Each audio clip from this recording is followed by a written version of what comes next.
live now, and I'm going to hit the intro. Okay, guys. Hey, guys, we're live. We got Zoe with us, the Milab Gone Rogue, and we're going to play the intro and get started. And, you know, it should be a good show.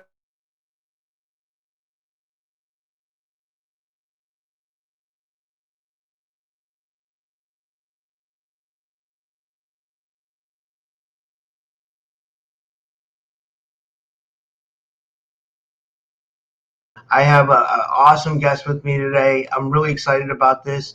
Today I have with me Zoe Malloy. She's now under a new channel called Milab Gone Rogue, and we're going to have a raw and powerful discussion on her life, Milab, and secret space experiences. Since infancy, Zoe has been surrounded by paranormal activity, black ops interference, and otherworldly beings, with her mother witnessing agents and tall hooded beings around Zoe's crib. Zoe has memories of underground bases, military and reptilian tests, implants, training, and mind control programs, including Delta, Assassin, and Beta Sex Kitten. She has survived satanic ritual abuse and elite party manipulation, later discovering her higher self that MI5 was directly involved in her abductions. Zoe also shares her hybrid breeding program experiences, including meeting her hybrid daughter and her off-world missions. After being targeted and manipulated into deleting her previous channel, Zoe has now reemerged under Milab Gone Rogue to share her truth and help others about what's going on and how other people are experiencing similar trauma.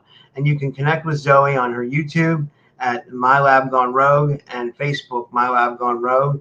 And I'd like to give her a big warm welcome back to the show. Zoe, thanks so much for coming back on. How are you? Yeah, I'm really good, thank you. Thanks for reaching out and asking me to come on. I really appreciate it. Yeah. We always do amazing shows, and what happened with your first channel? I guess you were being targeted or something, or what happened? Yeah.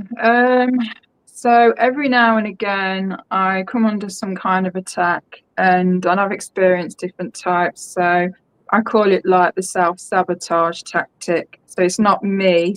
It can happen two ways. Either one of my alters will self-sabotage, usually the one that is the most fearful and vulnerable, who just, fights with me sometimes when I'm sharing experiences, and she either pops in, usually after I've posted an experience, and she's like, we're fighting. I'm trying to keep the video up, and she's like, she just wants to take it down, and sometimes she can win and take it down. So there's that side. Or there's just energy manipulation, direct energy weapons. As you know, they have specific frequencies for, depending on what it is they want to cause within the the victim.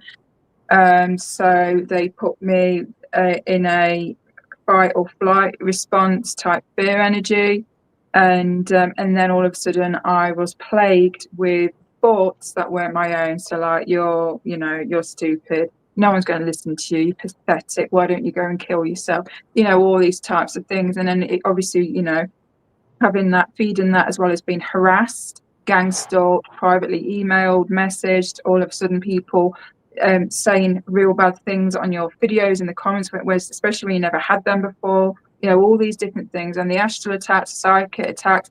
And the whole point of that is just to basically to try and destroy you. Obviously it's huge manipulation, and then to the point you just sabotage, and that can be friendships, it can be relationships, it could be groups, it could be your channel, it can be anything. So occasionally that will happen. So, and of course the altar that another time an altar that did self-sabotage and take videos down, oftentimes I'll sit there with myself, when I come back, and I'm just so annoyed, why did you do that? It's like last night I was in bed, and I could hear in the back of my mind my alters, at least 2 or 3 of them, having an argument and fighting, and I was just oh god. So they're a bit active at the minute, so yeah. Well, for someone that might not saw our shows together, tell them a little bit about yourself. I know I read your bio, but how did this all start for you, and getting the memories back and everything? Yeah, I look at my notes only because I have a tendency when I'm sharing things, I kind of like digress and I go off. So it's just to help me keep on track. So sorry, carry on. No, no, I'm saying that's okay. Yeah, it's Yeah, I want you to be able to share your story. It's you have a fascinating story. You know, yeah. it's horrible that people have to go through that though. It's like, the targeting and the black ops it's a lot to deal with, right? Yeah, and I'll get into a little bit more perhaps at some point because get into like some handlers and things. How they can be your doctors, they can be your neighbours. I'll talk a little bit about that perhaps if I remember. So yeah, the first early experiences were so I didn't actually come into Milab memories. Of course, I don't want to quickly say I didn't realise I was a Milab at all when I was in my early 20s. I just knew it was, the same thing being taken by military personnel and then being taken to underground bases, or it was either in like I say, an underground base with human or human hybrids, or at the time I had no name for them, these tall lizard looking crocodile beings. That's all I could just compare them to. And then oftentimes I would be in rooms where I would see people wearing lab coats and things like that. So I didn't get those memories until I was in my 20s. But before that, I had a lot of hot probably not hot's the right word, but a lot of paranormal and a lot of targeting. So the targeting actually started. Well, let's go before that. So I was abused sexually, psychologically, physically, emotionally, and I went through that from memory. I think I was like from 3 all the way up to the age of 13. So the trauma was there. Immediately from my own family, also from siblings, and also from my mum. So I was heavily traumatized. Alongside with that, at the same time as I was going through that, I was having nightmares. I was having entities in the room, shaking the bed, tapping on the window, sleeping at my friend's house around the corner. Just trying to fall asleep, and then you hear footsteps, and then all of a sudden you hear an entity in your ear basically whisper your name, Zoe, which freaks you out, which freaked me out. And I had a job as a young kid, so I had a paper round. Oftentimes I'll be out till like really late at night, especially like in the winter, because obviously it gets dark earlier. I mean, it gets dark like 4 o'clock earlier than that in the winter.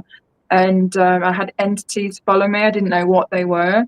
Following me, harassing me. I remember one time I was being, it was like I was being targeted. I would see these shape-shifting beings. I saw 2 of them together one time, and they were intimidating me and preventing me from going up my street to get into the house. And I literally watched them under the street light, in the shadows, shape-shifting. I just remember the energy and the fear, and I was just like, oh my God. So it was just like they had to keep me in constant fear through the abuse. The trauma had to be there. The fear had to be there. And yeah, and I just experienced things like that as a kid. And another time I was walking down the street, just finished my paper round. I remember I was on my own. And all of a sudden I could hear an entity calling out my name. And I believe it was the same entity that came up to me when I had the sleepover at my friend's house. And it was so strange because I heard the voice coming from one area, and then all of a sudden it was like surround sound. It kept changing from different areas. I couldn't see anyone. There was no kids. It wasn't anyone playing tricks on me. Like I couldn't pinpoint. I would hear it as close as here to all of a sudden, like a field away. The same voice screaming. So there's a lot of taunting. When I was around the ages of, I think I was like 6. No, actually, I was older than that. I think I was like 7 or 8. And I saw a UFO. I remember sitting on my window ledge. I was always the last one in the house to fall asleep. I was always a night owl, and I used to find comfort in looking out at the stars. And I remember seeing this, what I thought at the time was a star moving. I saw a lot of stars moving, and I thought it was normal. No one told me that stars didn't move, and and then all of a sudden I see this one light. Obviously, I now know it wasn't a star, and it kind of split into 3 lights. So then it's like a triangle formation. And it was just dancing around, moving. And I remember it just coming like super close to the garden. And it wasn't just what I was seeing, it was the energy attached to it. I felt very strongly that it knew I could see it. It almost felt like it actually came to visit me. And there was that strong telepathic, whether it's through implants or organic telepathy, I don't know. I just know it was a very strong feeling. And anyway, it continued to move, and it just shot across the sky. And then eventually it actually came down below the trees. And I remember standing on the window ledge, looking and thinking, oh my God, where is it? Where is it? And it just seemed like it was there for ages. I believe that something took place. I kind of have a little bit of a memory I feel like that perhaps I might have gone to the ship. I'm not 100% sure, but anyway, I just remember, like I say, looking for the ship. And then about 2 minutes go by, and then all of a sudden it shoots back up into the sky, and then it just disappears. And I remember I felt so emotionally connected to it, like I just burst into tears. So I don't know who that ship belonged to. Was it Shadow Government, Milab? I really don't know, because I know that they do have technology to mimic and manipulate people into feeling good. They've got the technology to do that, which can be a bit tricky for those when they believe they're having positive experiences, which many people do. But like I say, they do have the technology to make you feel a certain way. If they want to make you feel fear, they will. If they want to make you feel good, they will. I've experienced that.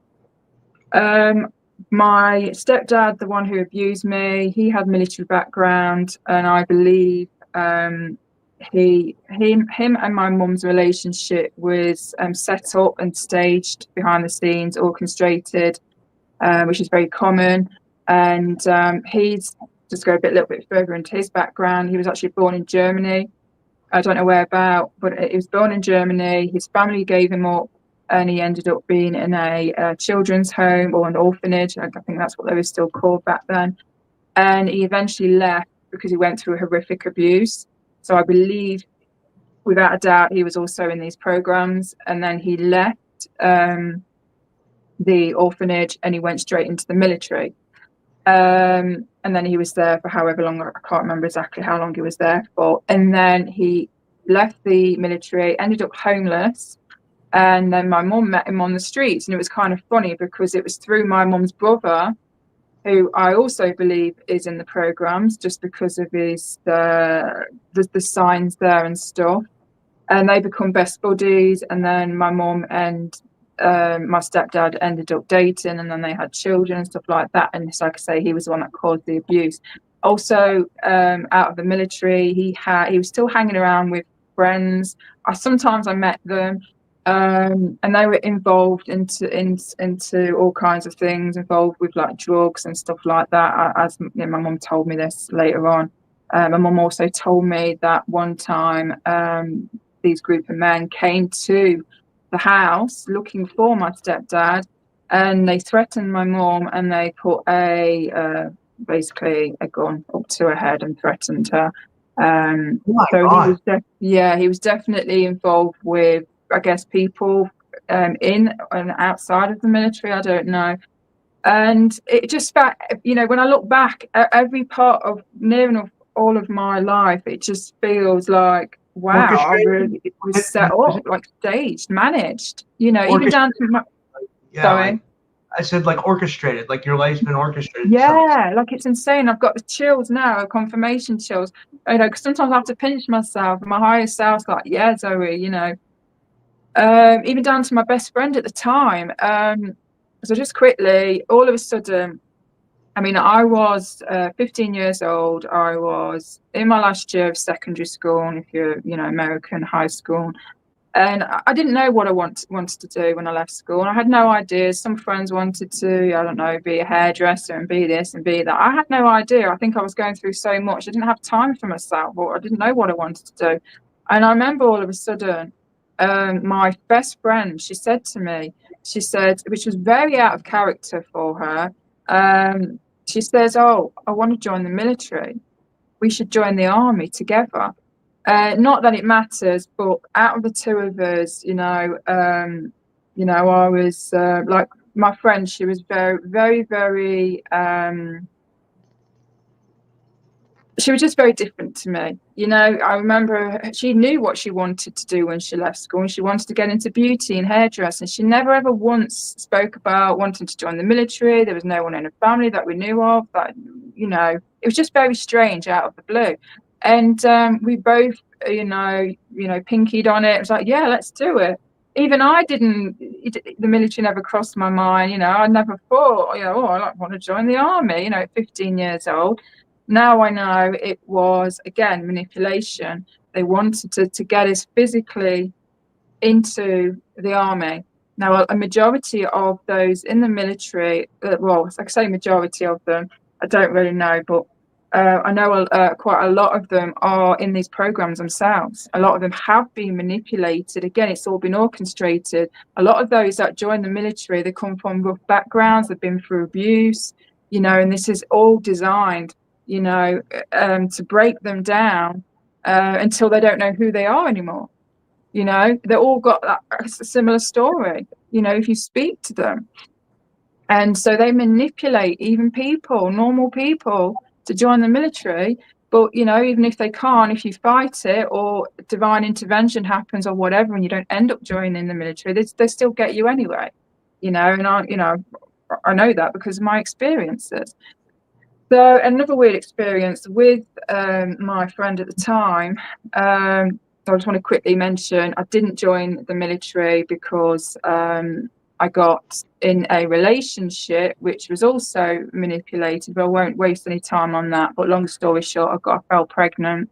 So then I didn't join the military. I know that my son, on a sole contract level, after diving in, to find out what our connection is he plays a son in this life, but on a soul level, he knew, and so he kind of intercepted. It's like, okay, I need to come in. So we do kind of get help from our soul groups, our soul family. They can play our brothers, our best friends, our sisters, and things like that. So I just wanted to quickly throw that. And of course, it's up to anyone watching what it is they want to believe. But anyway, but then again, it was like weird as well, because my son's dad, also his family had military connections as well. His granddad was in World War II, and he was from Germany, and he was living next door to him, to their home, because I used to see him a lot and try and speak to him as best as I could with, his English wasn't too great. And then I remember a time where my son's dad, so my boyfriend at the time, his mom said to my son, when my son was a little bit older, she said, just very randomly, she says, "Oh, I used to do black op missions. I used to do this. I used to do that." And at the time, when he told me this, because this was years ago, my son, when he told me this, and I've got the chills now, so it always stuck with me. And I was like, "Oh, that's very strange." And he went, "Yeah, no, she was really serious, Mum. She told me everything." She's never physically been in the military. She's just worked a normal job. She's got a lot of health problems. I mean, had and still has, as many of us Milabs do, because of everything they put us through.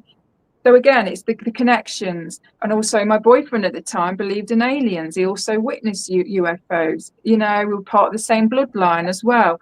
I've just found out that some information's come to light about abuse that's been going on. You see the similarities. So again, there's that side. And also my son is he is in the Milab program. So again, everything is orchestrated, everything down to who they want you to mix your DNA with, who they want you to have children with. Like, it's insane. But anyway, so my best friend, the one I was speaking about at the time, so she continued, she did beauty. I mean, and we never spoke about the military ever again. Just how bizarre, you know. And we lost touch eventually over the years, but there was another experience. I didn't know this, but as it turned out also as well, there's another connection that her dad was ex-military, and he was good friends with my dad. Yeah, I'd never met, and I used to go to my friend's house all the time. Like I say, she was my best friend. I never knew that. We never came together, like, you know, me, my friend, and my stepdad and her stepdad, you know, like you would see in normal family settings, perhaps having barbecues, hanging out. I never saw that. It was so weird.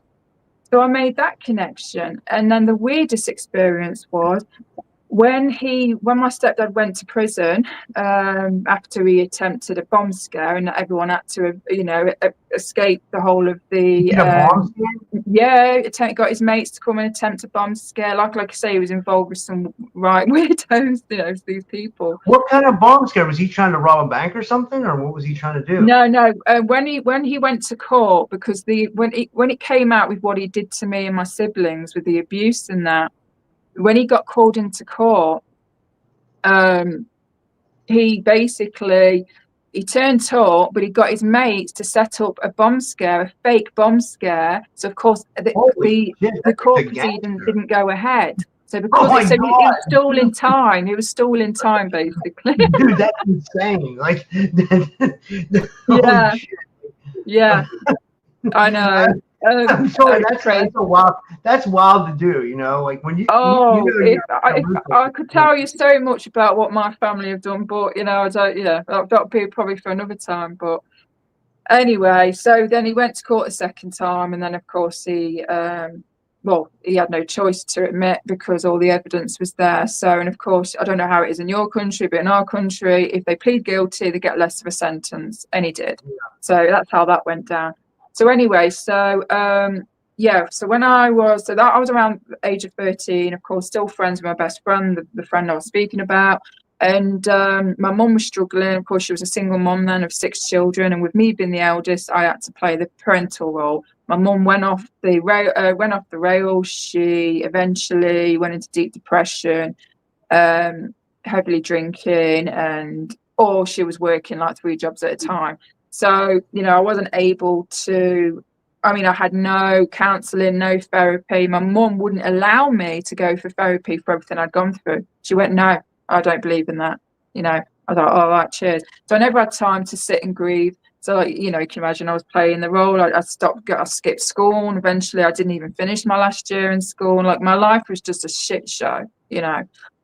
Anyway, so my mum needed help. So she got help from the social services and what do you call it over there?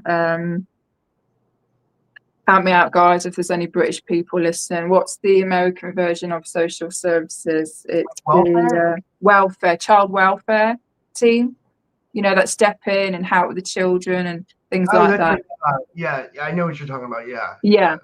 Child Protective Service, CPS. That's the one, yeah. So they came in for a bit, and they used to take me and my siblings out, you know, bowling, or would go to this building and would bake cakes, or would go to the cinema. You know, it just looked very innocent and normal. And then I remember out of the blue, my mum says, "Zoe, you need to pack your bag because you're going away for a week." And I was like, "Oh, okay." She didn't have much information. She just said I was going away for a week to some kind of summer camp or something. It's all government, you know, like it's all under the government type thing. So obviously it's through the social services. And so I was excited. I was like, "Oh, actually, yeah, it'd be nice, you know, get a break and stuff." And I packed my bags, and then I remember a car. I think it was a taxi or a car, I can't remember. But anyway, a vehicle pulled up outside, and then I get in, and then And then all of a sudden, we're outside my best friend's house. And I'm like, what are we doing here? It's so strange. And then my best friend walks out the door, and she jumps in the taxi or whatever the vehicle it was, and she was surprised just as much as I was, which was very strange because, you know, it didn't make sense for why she was there, because this was not, you know, a private thing you pay for. This is through social services. It's a governmental, can't think of the right words, but, you know, it's what they do to help children at the time, people like me. It didn't make sense why she was there. You know, she wasn't going for abuse. There was no reason. So, you know, it's just very strange. But, you know, at the time I was excited because I'm like, yeah, I'm going with my best friend. Yeah, you know. And then we drive for hours and hours and hours. And then we end up in the middle of nowhere in the countryside. And we approach this huge white manor. And, I've got the chills thinking about it because, I don't have a lot of memories of some of the things that I believe that took place. But, of course, that's normal, isn't it? So anyway, so of course, again, it looked innocent. So we did those activities. We went abseiling, we went canoeing, we went the cinemas, picnics, bike riding, you know, things like that, normal things. I remember we were there were lads there and there were girls there, and we was in separate you know, like rooms. Like all the girls were in one room and all the boys were in the other. And what I thought was weird is how early they wanted us all in bed, especially for our ages. Literally, I think it was like 6 or 7 in the evening. They wanted us in bed, and it was still light outside. It was so strange. And this was like summertime as well. So it's still bright. It doesn't get dark till like 10. And I remember it was so weird because we'd be in our rooms and we wasn't even allowed to talk. It was almost like they wanted us to get to sleep quick. And I remember the people that run the, I guess the camp, you know, the people that were looking after us. Sorry, I'm struggling with the right words. They would sit in the hallways and the landings outside the door, and whenever we'd speak, they would come in. They'd be like, "No talking. You've got to go to sleep. You've got to be asleep by this time." And I was just like, "Well, this is no fun. This is supposed to be fun, you know." So yeah, that was very strange. And then I remember the next morning, on one particular morning. Again, it didn't seem strange at the time, but we was all eating in the hall, if you like. We was having breakfast buffets and stuff like that. And I remember sitting there, and I kind of went into like a bit of a trance, like a dissociative state, which I've always done that. And I just remember I felt like I needed to turn and look. And I turned and looked, and I remember looking outside of the window, and I saw a white rabbit, this random white rabbit, and it stopped and stared at me. And, you know, obviously, oftentimes, you know, in my labs, we have triggers, don't we? Images, symbols, codes, and all sorts that can, like, bring an altar through or trigger us or something like that. And I remember when I was staring at this rabbit, I felt like I needed to get up and follow it. And I just remember there was something inside of me that was saying, no, don't follow it. Don't follow it. Anyway, long story short, from a little bit of the memories that come through, according to my memories, the reason why they wanted us to go to sleep so early is because they were taking some of the children, me being one of them, and they were taking us to like under the building, I guess, in like a tunnel system or something like that. And this is where the memory I don't remember too much. I just know that they were trying to form relationships, manipulate relationships between us. And there was a boy there, and they tried to get me to to form a relationship between us. It was so weird. And I remember either before or after that, we was on a bus, and a boy, which was obviously the boy that were trying to get me to form a relationship with, he's like, "Oh, will you be my girlfriend?" And I was just like, yeah. And I remember he was holding hands, and all of a sudden this real heavy, weird feeling come over me. It was like my whole body, my whole energy was just like, something don't feel right. I felt sick to the pit of my stomach. And I've often felt that with, with meeting people and stuff like that. So that's all the memory I've got of that. But, if you look at the bigger picture, it's just so weird. So I definitely, some things definitely went down. I don't even know if I want to get all my memories, to be honest, on that. But yeah, it was just to give you an idea, an example of how they, orchestrate things and stuff. So yeah, I'm trying to think where to go from there. I put my notes down. I was going to say, when do you remember having your? Well, I don't want to mess up your story at all, but I was Yeah, going to say, no, when it's fine. do you remember first having alien contact? Like, because I know you've had encounters with reptilians, right? Yeah. All my life. So I've oh God, I don't even know where to start because there's been that many, Rob. But give me a minute. I guess I'll probably start with one of the extreme experiences. So yeah, I'll go with this one. So in my 20s, I was a single mum at the time, 2 children, and kids were in bed fast asleep, and I go to bed and I'm just sitting in bed unwinding, and all of a sudden there is a man standing at the end of my bed. You're like a solid figure man, human. And I just remember it was almost like I went into paralysis just because of the shock. I was like, there's no way he didn't come through the door, because I would have seen. Yeah, it was crazy. Anyway, I have to be careful not to trigger myself. But anyway, so he basically, this human, looked at me. I remember him being very tall, broad shoulders, pretty sure he had light hair, blue eyes, and he was just staring at me. And all of a sudden, this energy shifted. I felt this shift in the air. And then all of a sudden, I started to feel a particular way. And I felt, basically I felt aroused, but it was so weird because he wasn't, physically touching me, but all of a sudden, I went from just like in shock, in a state of paralysis, all of a sudden feeling aroused, and I couldn't move.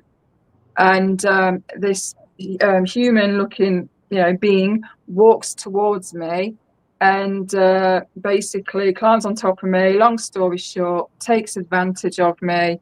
And I just couldn't control. And basically, I don't know the purpose of that actual visit, but from information and research that I've done, they can take information from you through sexual energy, and then they take that information, take it to whoever sent them, and then they do whatever with that. It's a way of collecting, data, information, and things like that.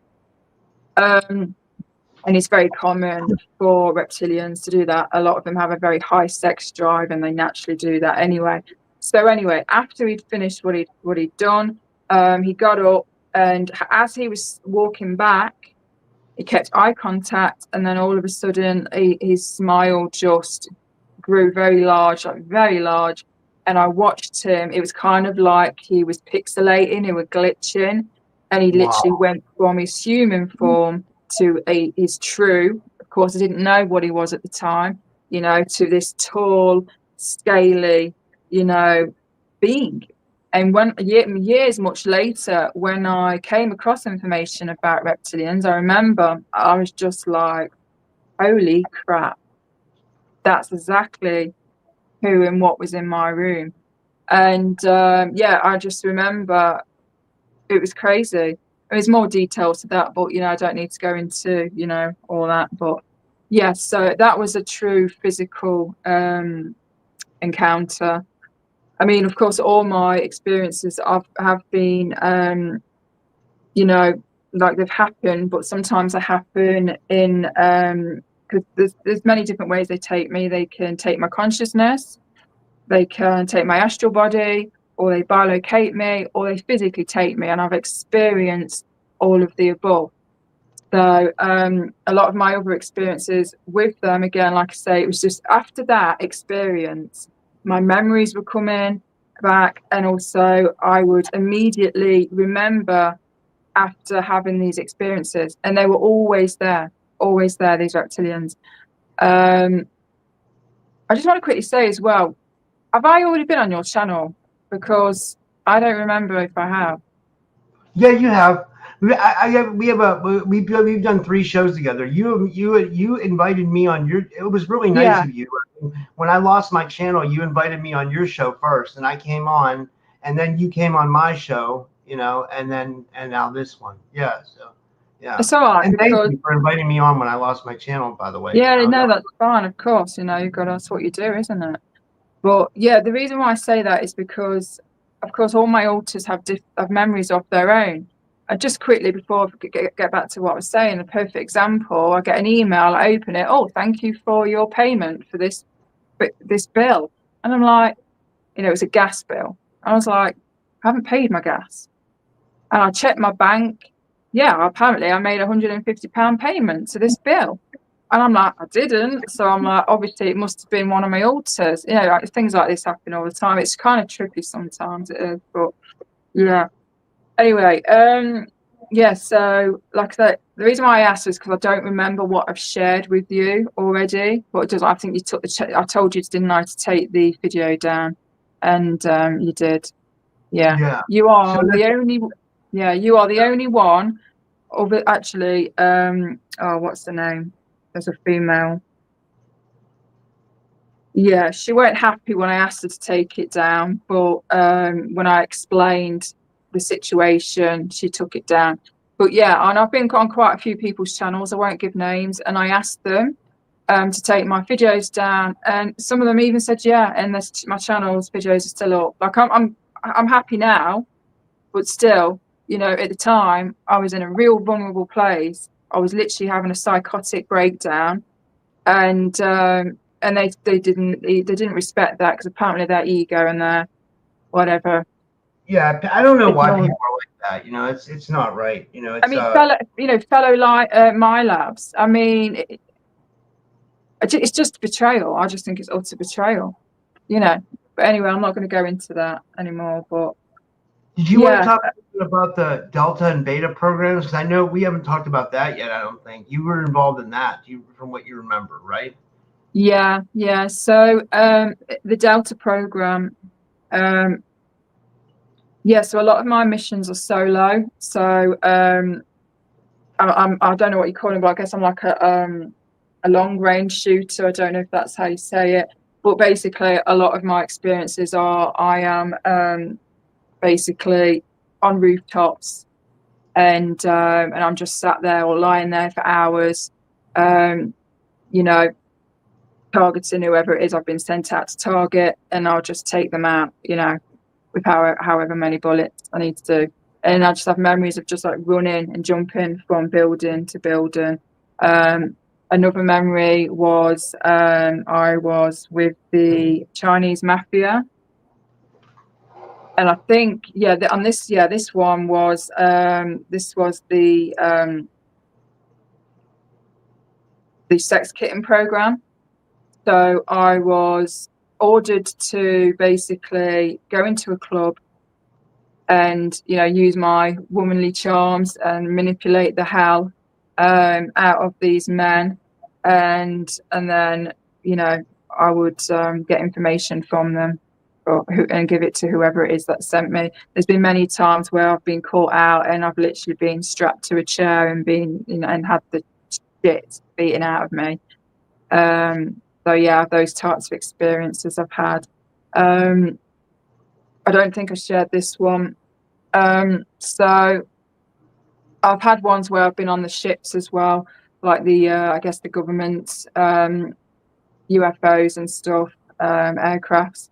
So one of them was I was on this is all I remember. So I was on a ship, and I just remember I was just being confused. at times. I don't know if it was like my other alters were trying to come through or what, I don't know. But then I realised what it was I was doing. I was either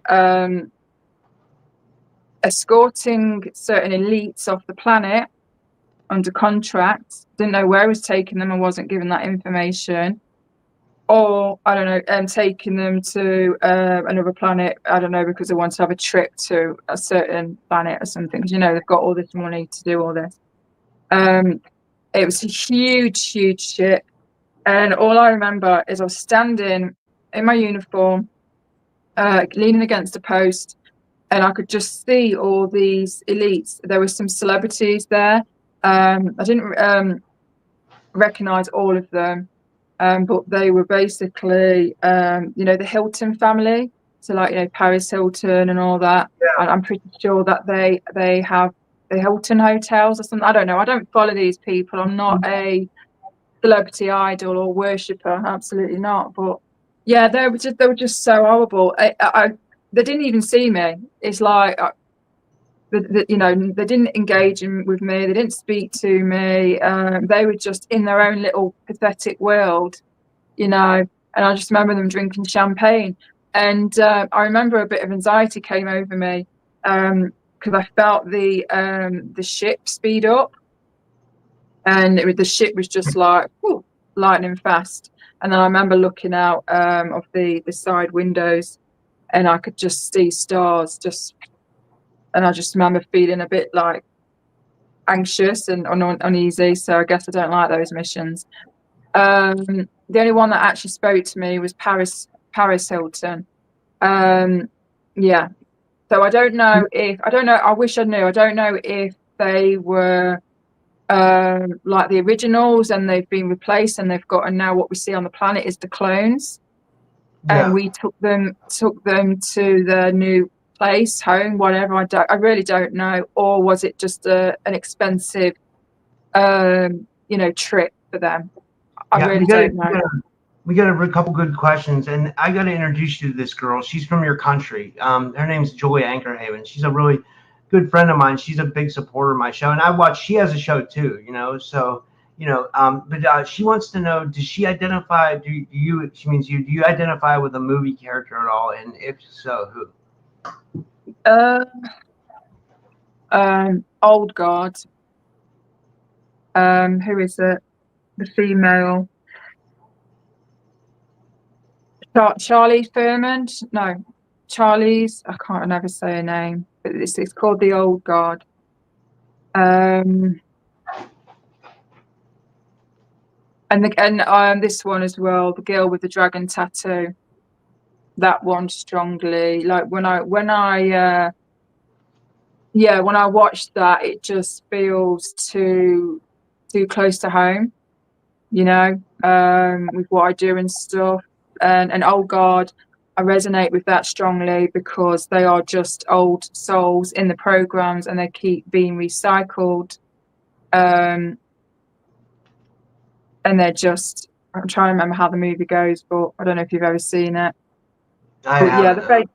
You haven't. They're basically part of some program, and their role is to take out the bad guys.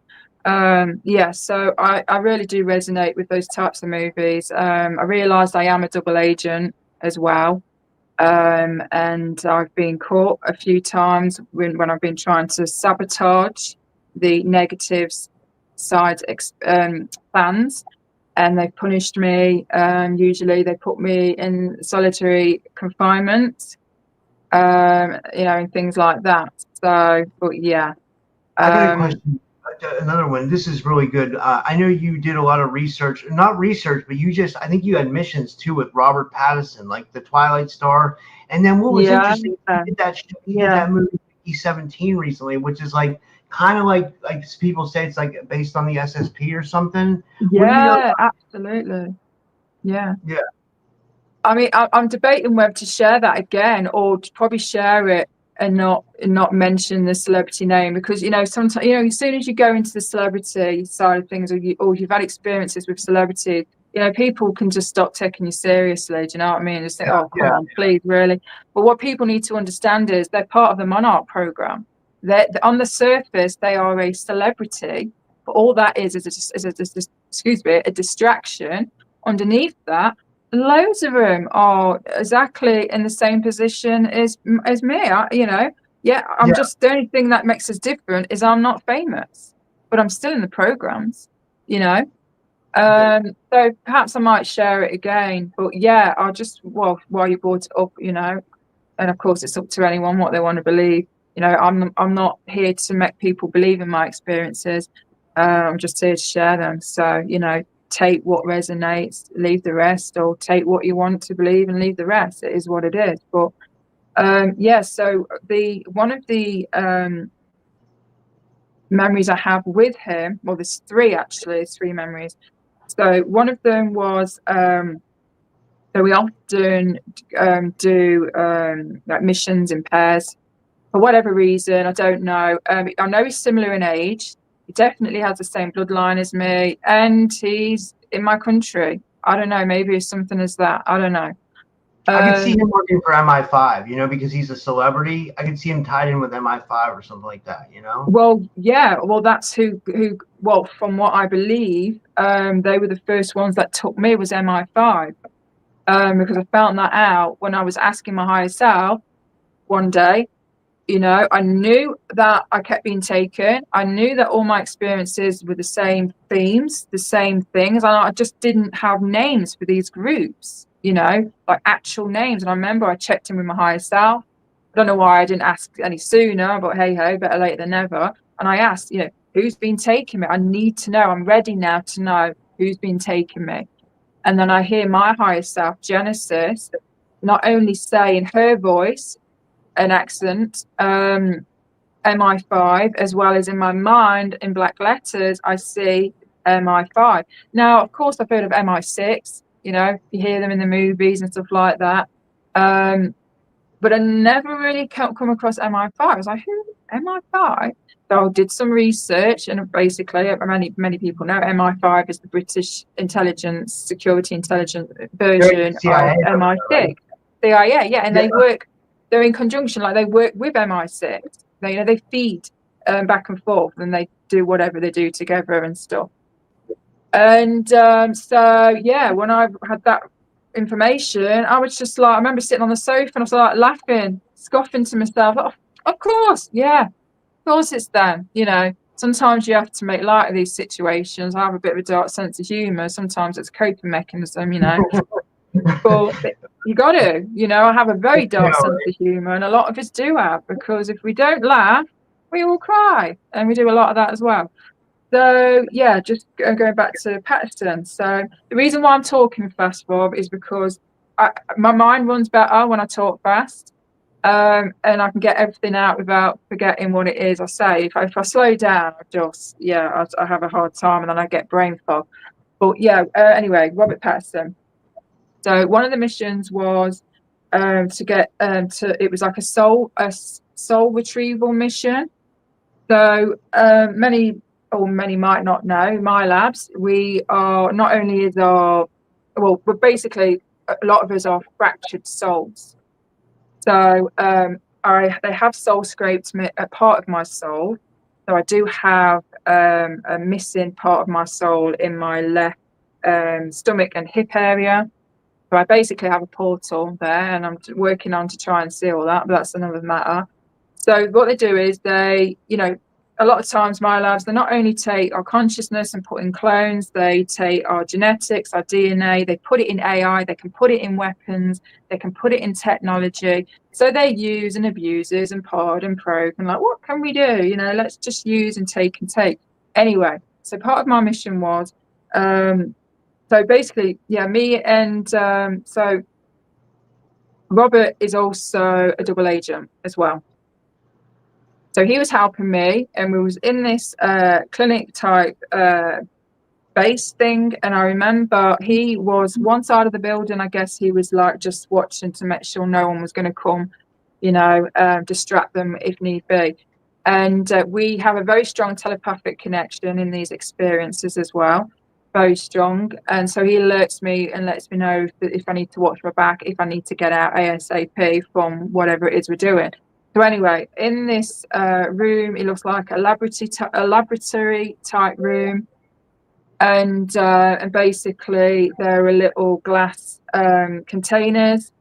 And at the time in that experience, I didn't realise that actually the what was in that bottle, I didn't realise it was actually basically a part of my soul energy that came after.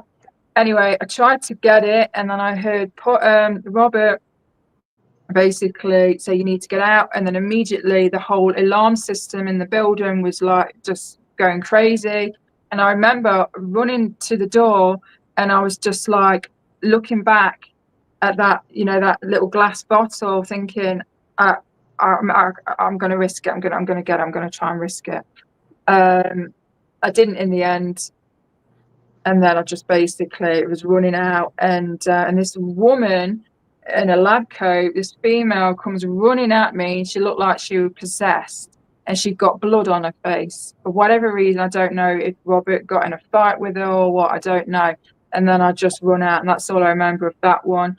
Another experience was me and Robert were standing side by side, and we was wearing like an all-in-one kind of like jumpsuit of some kind.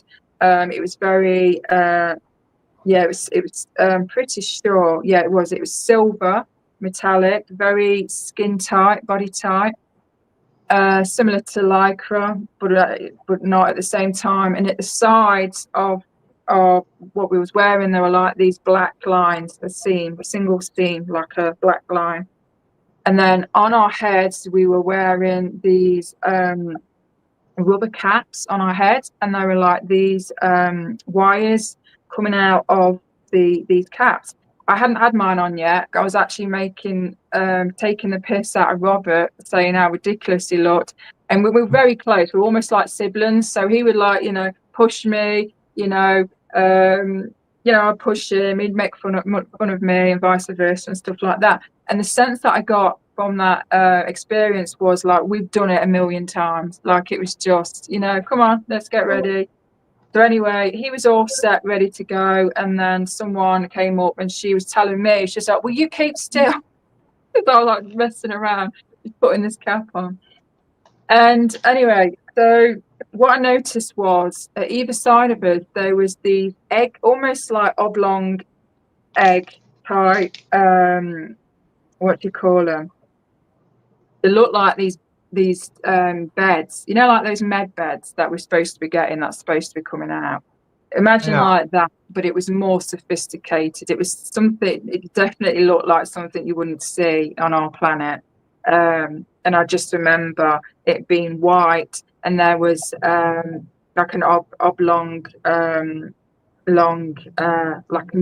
window. And what I got from that is basically we get in them when we're ready to time jump, something like that. It's something to do with going into other so basically it reminds me a bit like, imagine like the Avatar. So we get in that, and then it basically, our consciousness is transported to wherever it is we need to go. That was the feeling I was getting from that experience.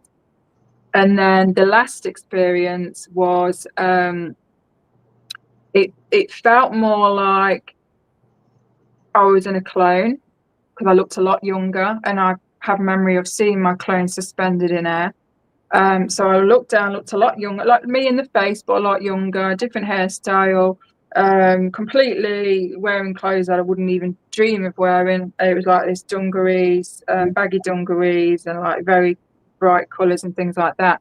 Anyway, I'm approaching this trailer, and just as I'm about to open the door opens. So this was actually my first experience, or at least memory, with Robert. Robert opens the door. So in this first experience, I didn't realise it was Robert straight away, because, like I say, I'm not a celebrity idol. I don't. I just, anyway. He tells me to go in. I goes in. I remember he's wearing like a bathrobe. I remember it was like blue, and he got stripes down it. He goes into the bathroom after telling me to sit down. Again, I still didn't realise who it was. He goes into the bathroom, he comes back out, and then he offers me a brandy, which is interesting because I don't like brandy, but it seems to be I drink a lot of brandy when I'm on these missions or prior to them, which is interesting. Anyway, so yeah, he comes and sits down, and this is a thing as well, because a lot of my memories, I'm losing a lot of memory with them, like a lot of details I'm forgetting already. And they have taken me and memory wiped me a lot. So it's really annoying because I shared all this on my old channel. Of course, you know, I immediately share them when I have these memories and it's all fresh. So, but basically, long story short, he wanted to he was trying to tell me that he knew me, but at the same time, he was paranoid because he kept looking around and it was almost like he knew that there were eyes and ears everywhere. And I remember looking at him thinking, why is he acting like that? Like he keeps looking around. And I knew in sense that he wanted to tell me something urgent and something really important. Then I realised who he was. He was Robert Patterson.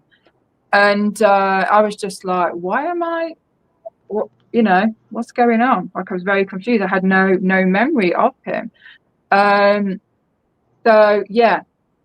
And then all of a sudden, I don't know, I can't remember why, but I think he sensed that there was someone coming, and they were. So he obviously detected them. I left the trailer, and I remember him saying that I needed to go quickly. So I basically picked up my pace, walked off, and all of a sudden this vehicle pulls up, and there's like these agents, you know, suits and boots, ties, female and male, and they come up at the side of me, and they literally grab either side of my shoulder and shove me into the black car. And Robert connected to me immediately through telepathy. Not only that, but he was showing me a book. So I guess this is how he was trying to tell me how he knew me. So he got a book, and it basically was a sketchbook. And he was showing me, flicking through this sketchbook, and there was like a woman wearing different outfits and things like that. And I realized, holy crap, that's me. So he was trying to tell me that, you know, he remembers me from all these missions and how I've looked and stuff like that. And I've sensed that he was very worried and concerned for me, and he felt really bad, and he apologized. And then when I went to speak back to him telepathically, he went, don't say anything. Do not say a word.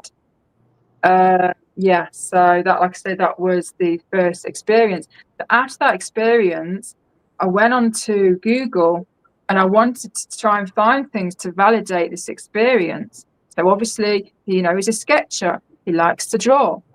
And I knew nothing about Robert Patterson, I don't know his hobbies, his interests. I don't know any of that. But I was very surprised, actually, when I put the information in Google, you know, I put, does Robert sketch? Is he into fashion? Because he seemed to concentrate more on the clothes that I was wearing. And yeah, blow me down.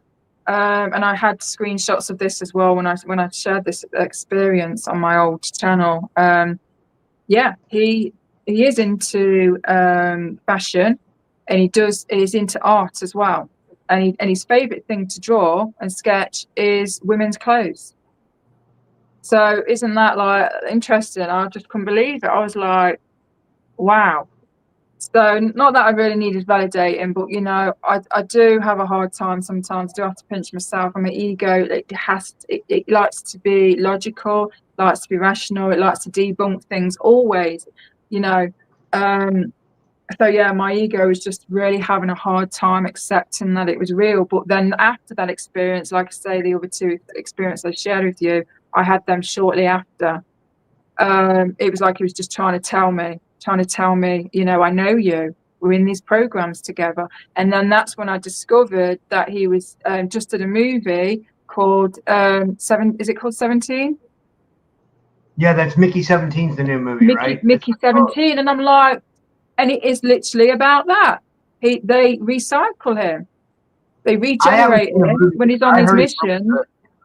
I heard it's like real SSP. Speaking of which, we have another person. This is a really interesting question. This is from Sybil Haynes. She writes an SSP blog. She has a great Substack. So guys, check out Sybil Haynes' Substack. She would probably write an article on you someday. I bet you she will, because she does one on everybody in the SSP. But anyway, she says, "Good morning, everyone. Has she written a book? Did she do a 20 and back?" I know you probably didn't write I don't think you read a book, but you did do a 20 and back, right? Like, I think. I have a feeling I have. A lot of my memories, my mission memories, are Earth-based, but I have had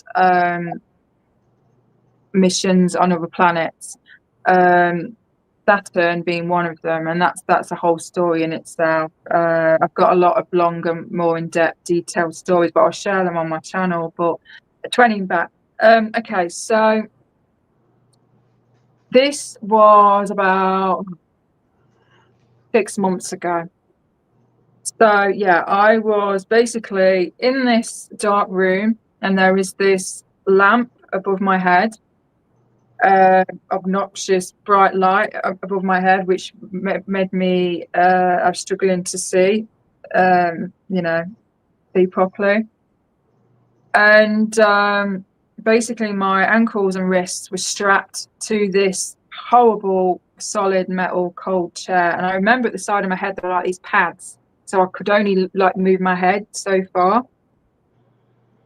And yeah, this really affected me, which I'll explain. But yeah, there were 3 hybrid women in front of me. They looked like triplets, identical.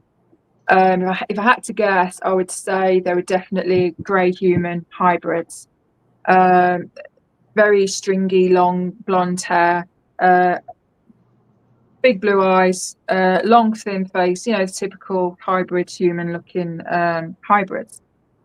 And they were wearing lab coats. And in this experience, I remember saying, "Oh God, please," begging and pleading with my life, "Please, please, not again. Not again. I'm begging you, please."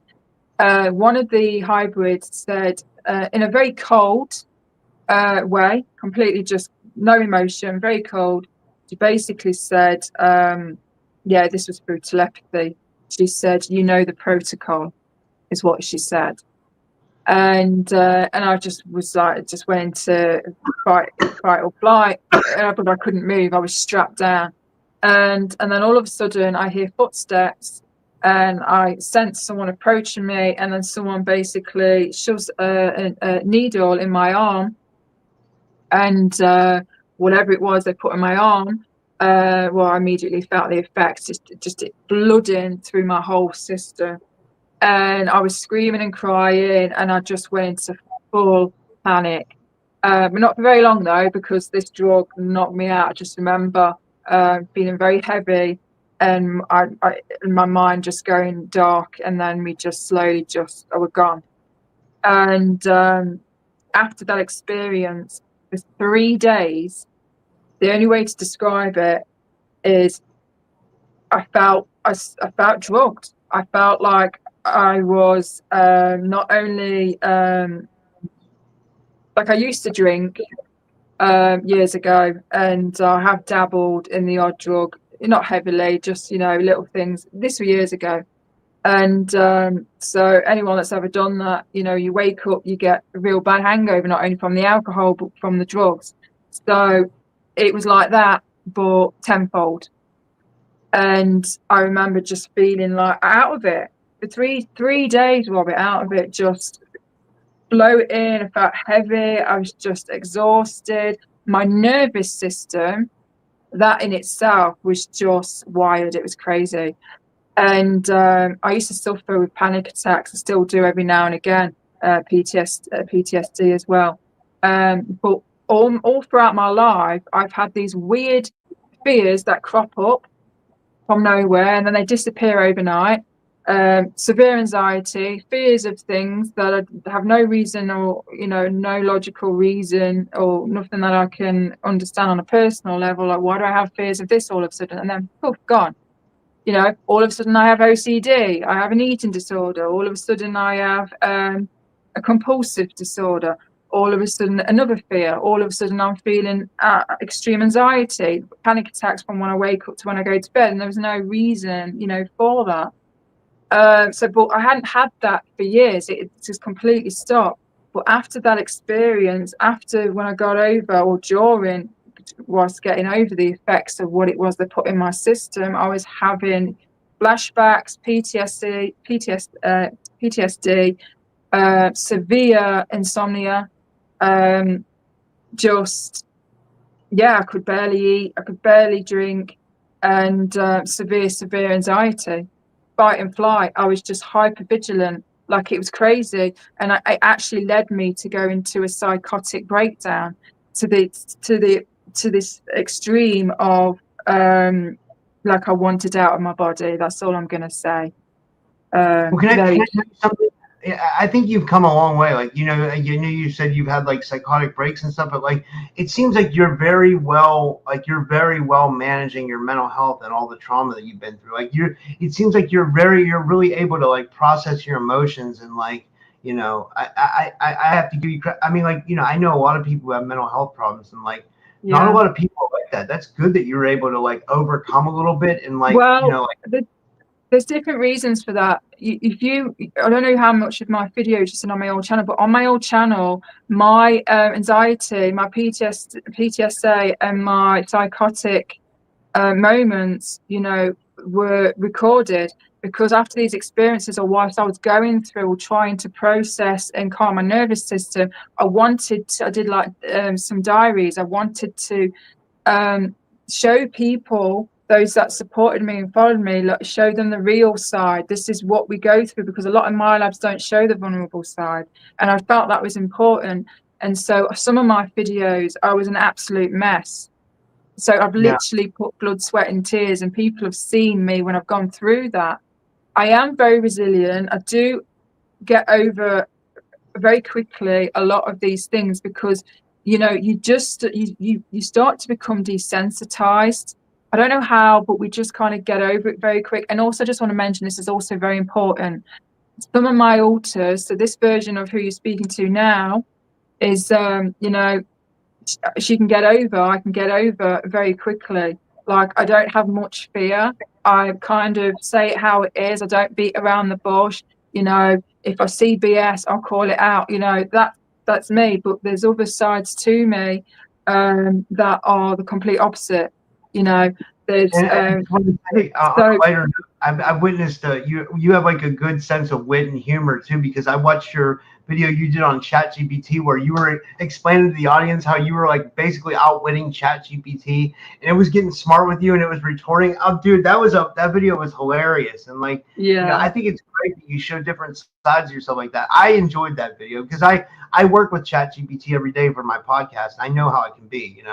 I don't let it lead me. I let it do some of the work. Like, I'll let it make the show promos and the thumbnails, and then I won't let it like think for me. You know what I mean? I don't know. Yeah. No, I'm glad you like that, because I remember you were one of the first ones that commented. But yeah, just quickly before I forget, because you know what my mind's like.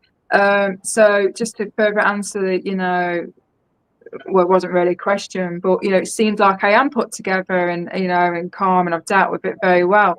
I have my moments. I have my moments where I get flashbacks, and then I'm back in that experience again. And so you won't see this version of me. So it really isn't easy. It really isn't.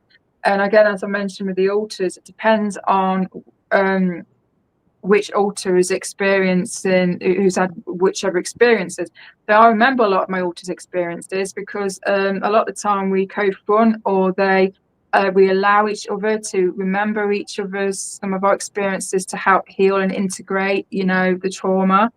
And also, I just want to say as well that when you are someone like myself, and you are constantly, going through what you go through and what they put you through, you go from fear to, what, I've had enough. You fight back. And so you take all that trauma, you take all that anger. You're like, no, I don't want to live in fear. I'm not going to let them win. I'm not going to let them to control me. I'm not going to let them dictate to me. I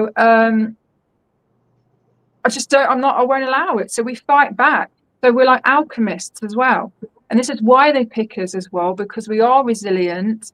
They pick their brains sometimes with some of us because they're like, this woman never falls. She never quits. Yes, sometimes I'll get knocked down and I'll go quiet for weeks, months on end because I'm dealing and trying to process what I've gone through. But I can guarantee I'll always come back stronger every time. And because of that, it fascinates them. So of course they use us more in these missions because she's versatile, she's resilient, she's, nothing keeps her down forever. This is why they pick people and souls like us. So, there's that as well. So I just want people to know because, it really isn't easy. It's not a case of like, oh, that happened. Sometimes I'll share experiences and I'll laugh about it. It's not because I'm being inauthentic or anything like that. It's because it's a coping mechanism. Sometimes a lot of us have sick, dark sense of humour. It's not because we're bad people, but because it's a way of coping. And I know a lot of people who've been through extreme trauma are that way, and they completely understand. A lot of normies and normal folk would look at me, if they saw me, when I'm laughing about dark things, they would look at me, they would think I was an absolute psychopath. But I'm not.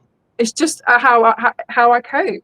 And like I say, it's only other people that have gone through that understand. But yeah, obviously I won't share it because I'm pretty sure I shared it the first time I came on your channel or podcast. When I got taken and threatened and given 24 hours to delete all my videos, chipped. Yeah, I mean that was a crazy experience as well. But anyway, a lot of the experiences I'm going to be sharing again on my channel. And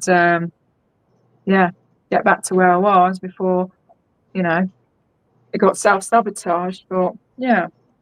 Well, I thought this was really great. I was going to say, we went about an hour and 11 minutes. Is there anything else you want to share before we finish up today? And thanks. This was awesome. Just look at my notes. No,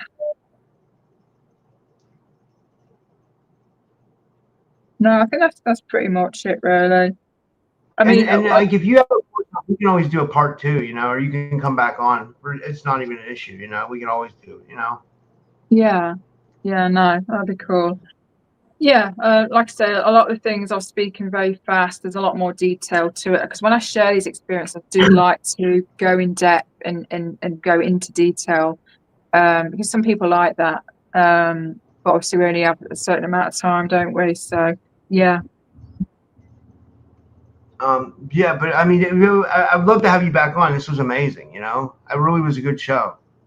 Yeah, I'm glad you enjoyed it, Bob, Robert, another Rob. Yeah, do you want to tell people how they can find you and stuff? And thanks. Yeah. Yeah. So I've got my YouTube channel, Milab Gone Rogue. Facebook, also the same name. TikTok, if anyone wants to go on there. It's just basically where I post shorts and things like that. Not only do I use my own channel to share my own experiences, I also offer it as a platform for others, other Milabs, SSPs, if they want to come on and share their experiences as well. So yeah, if any of you are watching and you want to connect with me, my email is zmalloy, so ZMOMOLLOY, because I know oftentimes I think you did it as well, Rob. It's very common. A lot of you put Malloy, MALLOY, MOLLOY. But anyway, yeah, ZMalloy. Oh, sorry.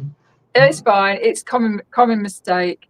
ZMalloy at Gmail 497. It doesn't matter. I tell you what, I'll just send it to Rob and he can put it in the description. Yeah, like send me the link. I'll put all the links in the description. For real, I will. Yeah, I will do. Yeah, I'm having a few issues at the minute with YouTube because I'm trying to attach links to my own chat and my own videos in the descriptions. And YouTube's asking me to verify my ID in order to commit, which is stupid because I've already verified with them because I have, a YouTube account. But anyway, so, I've done everything from video, pictures, driver's license, and, and it's not working. Or it will say that I have been verified. I'm like, well, if that's the case, then why aren't my links working? So, the reason why I'm saying this is because like people will go on my description and they'll see the links and they're not highlighted. Of course, they can't do anything with it. It's not going to open. So yeah, but it's pretty easy. Like I say, my Facebook, my YouTube channel is under the same name. So yeah, if anyone wants to reach out. Well, thank you so much, and I look forward to talking to you again. And yeah, thank you everybody for tuning in today. And until next time, and thanks, Zoe. And